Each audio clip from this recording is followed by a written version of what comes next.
Mastermind विशाल कोटी यांनी जेव्हापासून त्याचं डोकं चालवायला सुरुवात केली तेव्हापासून त्याची टीम म्हणजे टोळीचा एक एक सदस्य कमी व्हायला लागला आणि त्यानंतर मित्रांनो टोळीची आता सध्याला अशी परिस्थिती आलेली आहे की टोळी बंद व्हायच्या मार्गावर आहे। तर मित्रांनो नेमकी आज रुचिता जामदार जी की शेवटची टोळीची मेंबर होती ती विशाल कोटी यांपासून कशी फुटली आणि नेमकी काय घडलेलं आहे या व्हिडिओमध्ये मी तुम्हाला सगळं सांगणार आहे। तर मित्रांनो आज होता कॅप्टन्सी टास्क आणि कॅप्टन्सी टास्क मध्ये जेव्हा विशाल कोटियान, रुचिता जामदार आणि संकेत पाठक हे तीन जे मेंबर होते ते कॅप्टनशिपचे दावेदार होते।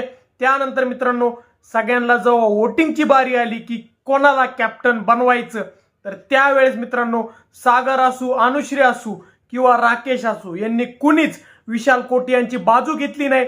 त्यांचं एकच म्हणणं होतं की विशालनी त्याची अतिरिक्त ताकद वापरून संस्कृती आणि रेवा यांची चावी हिसकून घेतली आणि तीच चावी सध्याला रुचिता आणि विशालकडे आहे। त्यामुळं विशालनी ही चावी घेतली, त्यामुळे विशाल कॅप्टन बनायच्या लायकीचं नाही। तर मित्रांनो विशाल याच्याबद्दल स्पष्टीकरण द्यायला लागला पण घरातला कोणता सदस्य त्याच्या बातात येत नव्हता। तर तिथंच विशालनी फ्लिप मारली आणि विशाल बोलला की मी जर चावी चोरलेली आहे तर माझ्याकडून चावी चोरलेली आहे रुचितानी, तर रुचिता पण कॅप्टन झाली नाही पाहिजे। तर मित्रांनो हे जेव्हा सेंटेन्स विशाल बोलला त्यावेळी रुचिताला खूप धक्का बसला आणि रुचिता अक्षरशः रडायला लागली।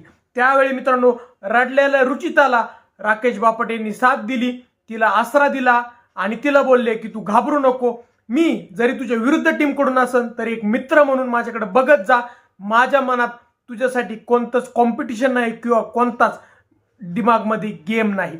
व मित्रांनो जेव्हा राकेश बापट असं बोलला तेव्हा रुचिता जामदार ही खूप इमोशनल झाली होती आणि इथे आपल्याला सरळ सरळ कळून येतं की राकेश बापट यांनी रुचिता जामदारचं मन जिंकलेलं आहे आणि आता हळूहळू विशाल कोटियांकडून रुचिता जामदार ही तुटणार आहे। तर मित्रांनो तुम्हाला कसा वाटला विशाल कोटियांचा हा मास्टर माइंड प्लॅन ज्याने की स्वतःच्याच पायावर तिने कुऱ्हाड मारून घेत टोळीची टीम उद्ध्वस्त करून टाकलेली आहे। तर मित्रांनो तुम्हाला काय वाटतं की विशाल कोटियान टोळीची टीम परत एकत्र करू शकेल की नाही, तुम्हाला काय वाटतं आम्हाला कमेंट सेक्शन मध्ये सांगा।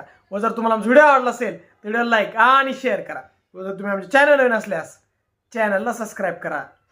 धन्यवाद।